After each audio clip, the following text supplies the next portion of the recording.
Greetings everybody, Richard Fulmer here. So what I thought I'd do, and I haven't done this in a while, is show you what I've been listening to of late. What's been bending my eardrums, as they say. And yeah, it's been quite a variety. Some of the stuff I haven't played for a while. Thought I'd grab it out of my collection and give it another spin. It's another really hot day here in Cape Town, still in February, so it's the hot month. But yeah, it's starting to get a bit darker in the morning, so things are changing. Anyway, that's it for the weather. On to the music.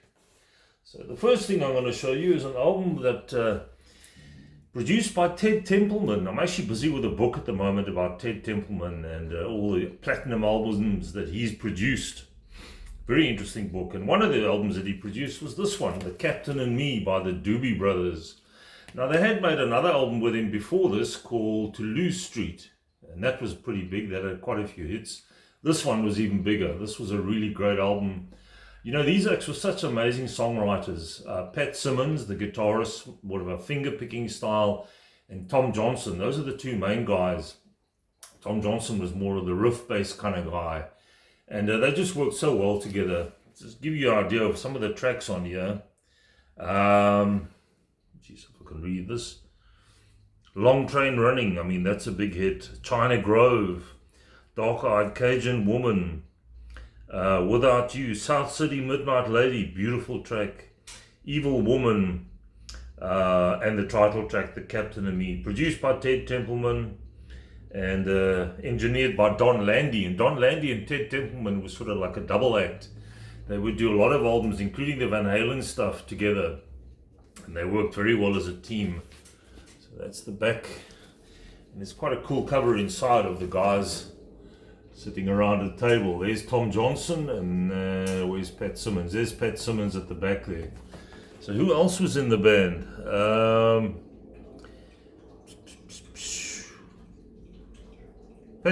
Tom Johnson, lead vocals, lead guitar, harmonica and vocals. Pat Simmons, guitar and vocals. John Hartman, drums, percussion and vocals. Joan Porter, bass and vocals.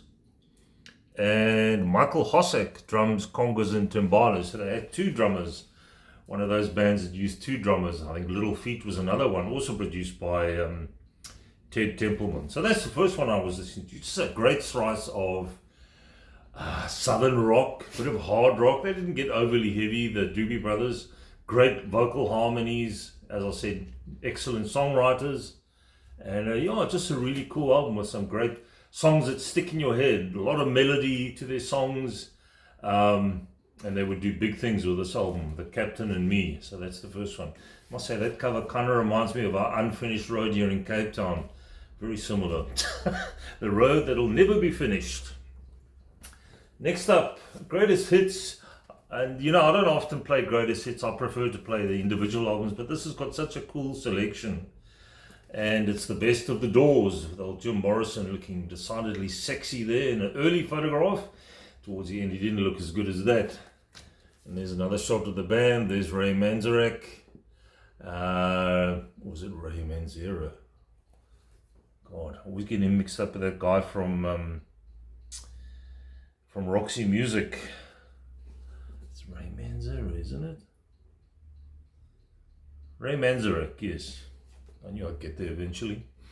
Robbie Krieger, John Densmore, and of course the man himself, Jim Morrison. So this album's got some really good tracks. Break On Through, Light My Fire, The Crystal Ship, People Are Strange, Strange Days, Love Me Two Times, 5 to 1, Waiting for the Sun, Spanish Caravan, When the Music's Over. That's on the first vinyl. And then you've got Hello, I Love You, Roadhouse Blues, one of my favorite tracks. LA Woman, Riders on the Storm, that kind of epic, moody track of theirs. Touch Me, Love Her Madly, and The Unknown Soldier. And then The End, also a great track. The Doors, greatest hits, or the best of the Doors. Same difference. Next, Pink Floyd's Metal from 1970, or was this 71? Your brain's not firing on all cylinders this morning, I'm afraid, folks. 1971. Very youthful looking Pink Floyd there. old curmudgeon himself, David Gilmour, and there's Nick Mason, and that's Roger Waters, Nick Mason, David Gilmour, and there's Richard Wright right in the end there. Such a great album, but I think the track that makes it for me on here, as it does for many people, is Echoes, the track on side 2, that lengthy track, which is prog to the max, and just perfect snapshot of Pink Floyd in the early 70s. Takes you on a journey. It's quite atmospheric and what have you. Some of the other tracks on here are a little bit strange. One of These Days is also a cool track. The first track, A Pillow of Winds, Fearless, with that football chanting in it, Saint-Tropez, and Seamus. Seamus is the one with the dog howling, and that's kind of like a bluesy track, sort of a throwaway kind of thing, I suppose. Yeah, the rest of the tracks on here are okay, but they're not top class Pink Floyd. It's Echoes that really makes this album. Middle with the inside shot of an ear hole.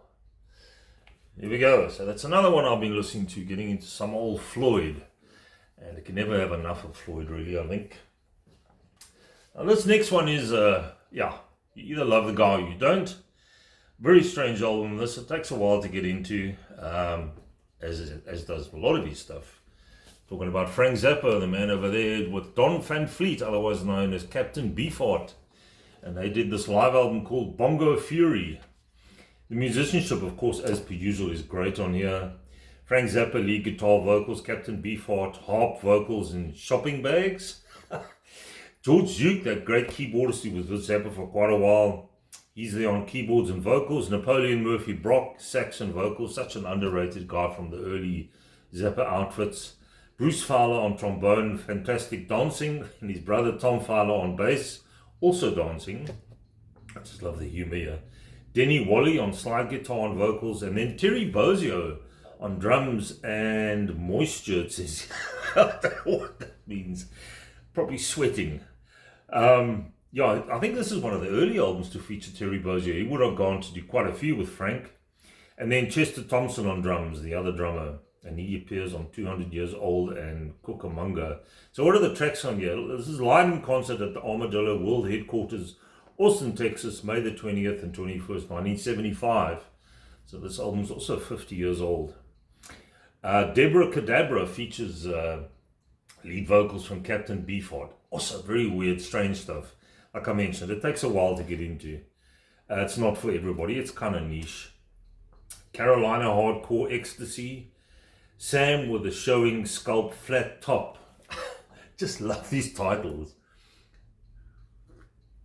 And trust me, the music is as strange as the titles. Poofter's Froth, Wyoming, Plans Ahead. There we go, there's another one. And then 200 Years Old. Cucamonga on side 2, Advanced Romance, with some amazing guitar work on here in between all the madness from Frank. Man with a Woman Head, and then my favorite track on here, which would become a hit for him, The Muffin Man. She said he was a, what did he say? He goes on about a muffin. I mean, who else is going to sing a song about a muffin? Or Muffin Man? And in the ride in the beginning of the track, you can hear Frank, he's obviously doing a take, and you can't help but just crack up. I love it. And this was sold from a Musica in 35 Castle Street, Cape Town. And I think that was one of the very early Musicas company I used to work for many years ago, back in the 70s, I think. There's not much to show you on the back there. It's just the album, the song, and good stuff. Frank there with an ice cream, it looks like, and there's Captain Beefheart with a drink of some sort. Excellent album. Like I said, it's not for everybody. And then 2 compilations, one which is a local pressing, which steals from the album Between the Buttons. Rolling Stones, called Rampant Rock. And the Between the Buttons cover was very similar to this. You know, each country had their own pressings and their own sort of pictures and whatever you, if you like, and the songs they chose. So this is a compilation of the early stuff. Under the Boardwalk, Tell Me, Time Is On My Side, Get Off My Cloud. I mean, you know all these tracks. Painted Black, Mother's Little Helper, Off the Hook, Under My Thumb, Carol, 19th Nervous Breakdown, Blue Turns to Grey, and Last Time. Just classic early Stones. And this was released on the Decca Records in 1981. marketed and distributed by Gallo. That's here locally in South Africa. So there we go, not much else to show you. It's just the songs at the back. So that's the first compilation of the Stones that I have. And then another one called Milestones, also on the Decca label. This was also a local pressing, but I think this was put together overseas. There we go, there's old Mick, face that only a mother could love. And at the back, there's the rest of the guys. There's Keith, this is sort of early 70s shots. Charlie Watts, Brian Jones, and there's Bill Wyman, old man Bill Wyman. He was the oldest dude in the band. I think when he joined them, he was already married. Anyway, what do we have on here? I Can't Get No Satisfaction, She's a Rainbow, Under My Thumb, I Just Want to Make Love to You, the Willie Dixon track, nice version on here. Yesterday's Papers, and I Want to Be Your Man. And then Time Is On My Side, this is on side 2, Get Off My Cloud, Not Fade Away, Out of Time, She Said Yeah, and Stray Cat Blues, one of my favorite Stones tracks. And there are a few that appear on that other one I've just showed you on here. But yeah, just some cool Stones, early Stones. This is probably more, it's a little bit later than that other compilation. Good stuff, can't have enough Stones. And the final two that I want to show you are both CDs. The first one is The Who, Who's Next? The album from the, what was this, early 70s. Barbara O'Reilly, of course, was the big hit off here. Great tracks. Behind Blue Eyes, Getting in Tune, Going Mobile, Won't Get Fooled Again, another big hit for them off this album. Pure and Easy, Behind Blue Eyes, Too Much of Anything. Yeah, just really great. I was never really a fan of The Who, especially the early, more poppy stuff. That didn't do anything for me, but this was when they were really stretching themselves. I think this was meant to be another one of those concept albums like Tommy, and things didn't quite work out, so they just released this instead, and a lot of those tracks were meant to be in that concept. So there's anything I can show you inside. There we go. They're the boys, Keith Moon and John Entwistle and Pete Townsend and Roger Daltrey. The 4 guys. There they are. With the piece of granite. Who's next? For having a piss. And there's a great shot of them live. So that's what the Who that I was listening to. I must actually get a few more Who's. I don't have many in my collection. Finally, a compilation set, box set of Buffalo Springfield, the band that featured both Stephen Stills and Neil Young. Just some great country rock, Americana, southern rock, psychedelia. These guys did everything in the early days. And there are a lot of duplications of tracks on here. You get different versions, demo versions. Of course, they've got some great tracks on here, For What It's Worth. Big track on big hit for them. Mr. Soul, Go and Say Goodbye, Good Time Boy, Buffalo Stomp. Yeah, there's a whole bunch of tracks on here. If you enjoy Buffalo Springfield and you want to have a good overview, this is perhaps one to go for. And yeah, there's a whole story inside, a whole booklet of the whole story of Buffalo Springfield. And those are just the discs. There we go, just a quick overview of what I've been listening to the last couple of weeks. And yeah, I hope you enjoyed that. Let me know down below. Throw me a comment or two. Hope everybody's doing okay out there. Like I said, it's still hot here in Cape Town. And yeah, we shall carry on. I'll catch up with you guys again soon with another video. I was actually doing some albums that have just turned 40, I think, or maybe something else. Take it easy. I'll catch you soon. Bye-bye.